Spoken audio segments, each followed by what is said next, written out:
Welcome to the Leadership Levers Podcast. I'm your host, Will Gladhart, CEO of Connect to Metrics. At Connect to Metrics, we help organizations strengthen their culture one action at a time. We're here today to learn about the actions leaders have taken to address cultural change. Our guest today is Rob Nielsen, the CEO of All American Leadership. Thanks so much for taking the time to join us today, Rob. It's my pleasure. Thanks, Will. I thought we would start by having you share with our audience a little bit about yourself and your background. Oh, boy. Okay. Well, I am a lifelong student, not necessarily a great one, but a lifelong student of learning and definitely of leadership and organizational culture. Spent a number of years in the military, graduated from West Point, and from there, when I left the military, have spent several decades in the corporate world in various types of leadership capacities, running companies, running sales forces, and growing teams. And over the last 15 years, focused specifically on how to help individuals and other organizations maximize that source of success, which is their people. Great. Thanks for sharing. So we're actually going to be discussing 3 questions today. As a warm-up to start our conversation, would you share why you believe that a healthy culture is critical? Boy, it seems like it's so obvious, but then so many times, like they say in war, the solutions to success and victory are the simplest ones, and yet they are the most difficult to execute. And if you've got an organization that employs people, unless you have the passion, the commitment, and the creativity of everybody on board, there's no way that you can optimize your success. And so for those reasons, I think it's mission critical that, particularly in a complex world like we have today, having everybody on board, understanding, buying into, and being committed to a common purpose, a common vision, common direction is just not an option. They've got to be on board. You kind of touched on leading into our question 1 today. So what do you see as the biggest challenge leadership faces for cultural change within any organization? I think that we're in an age right now where it is incredibly difficult for any leader to, if not impossible, for any leader to be that one single visionary that has their finger on the pulse of everything that's going on. And you're trying to get people to come together around a common purpose, to behave and execute within the scope of one shared set of values at a time when seemingly the entire world is conspiring to distract and undermine everything we're trying to do. Even if you have that clarity and you're constantly ringing the bell and reminding people and celebrating your purpose and your values and those that are living them, you've got everything from climate change to AI to terrorism to war to, the environment, all of those things that are in the back of our brains and distracting and pulling at everybody's attention span. So trying to keep focus is incredibly difficult. I'm not sure if it's one single thing that's the biggest challenge, but I think it's all of those things conspiring. I think that's a really well stated thought there, Rob, simply because there are so many things not only coming at leaders, but also the workforce out there in the world in general. So, what do you think that leaders can do to address kind of the challenge that you described? Yeah, and I'm going to start to sound like I'm beating the same drum over and over again. But that's okay. I think repetition is worth it.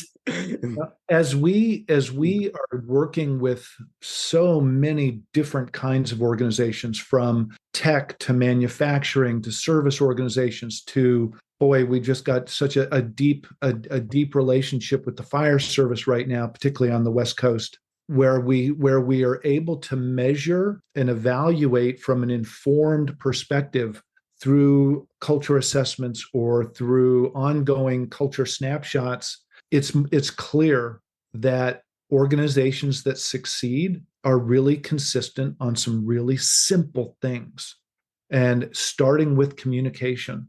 Once you have clarity, so you've got to have clarity of communication around what you stand for. And ideally, you've taken the time to harness the voice and the input from the entire organization as to what do we stand for, what do we aspire to, and what do we commit to with regard to our values, and how we're going to act, how we're going to interact, and how we're going to make decisions. That level of clarity on the front end now gives you a mechanism to create clear, consistent, concise, and continuous communication. You hear all the time from employees, oh, leadership doesn't communicate with us.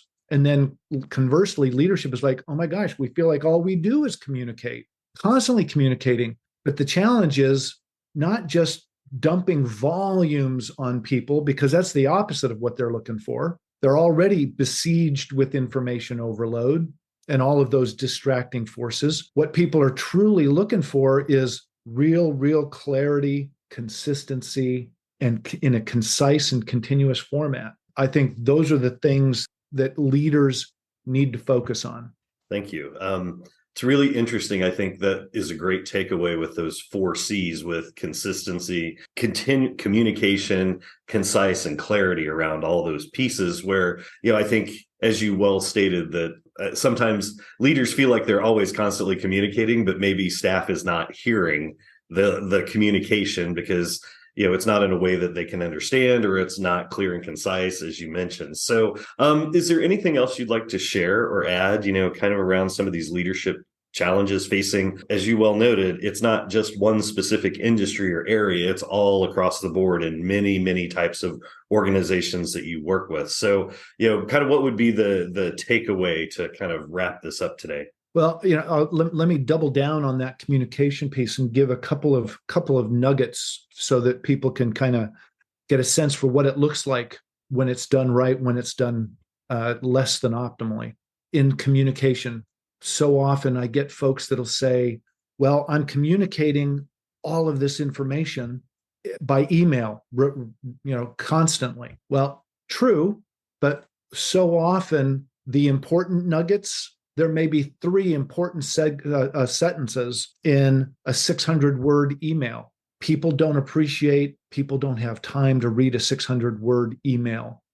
And so they can't find those 3 genuine nuggets. So be concise in your email. Try not to have more than a couple of bullet points. When you're talking to people, for whatever reason in today's world, it seems like when people get asked a question and they get engaged, their lips start moving and they cannot stop themselves from just spewing more words. If you can say it in 10 words, don't take 10 minutes.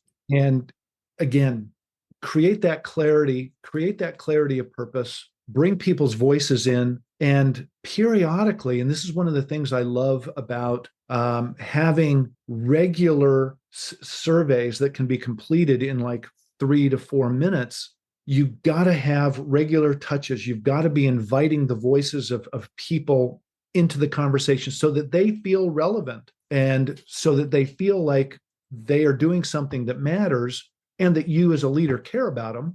Having these regular surveys allows me to be able to start from an informed perspective. I talk to fire chiefs. They want to go out and they want to meet in the fire station, sit down, have dinner with the crews, and they may have an hour for a discussion. Hey, what's on your mind? What should we talk about? Which is okay, but too often, because of all those different things that are important to different people, it's difficult in an hour to even find what's the most important thing to talk about today. Having those surveys allows me to quickly drill down to the top 2 or 3 topics that are front of mind for people and say, hey, here's what the data said. This is what you said. Which of these should we talk about today to create success for all of us? I really like that about, not only the honing down, but also taking the one action and making that actionable over a period of time where there actually is measurable progress. And both the leader and the champion or the culture champion like yourself can see that movement, which is really fantastic. So anything else you'd like to share before we close out? No, again, thanks for inviting my voice into the conversation. Absolutely. So, Rob, we've enjoyed having you on today. Thank you again for your insights. My pleasure. Thank you for joining the Leadership Levers podcast. You may find all our Leadership Levers episodes on our website at metrics.com/podcast. Tune in weekly as we invite leaders to share their experiences in strengthening culture, one action at a time.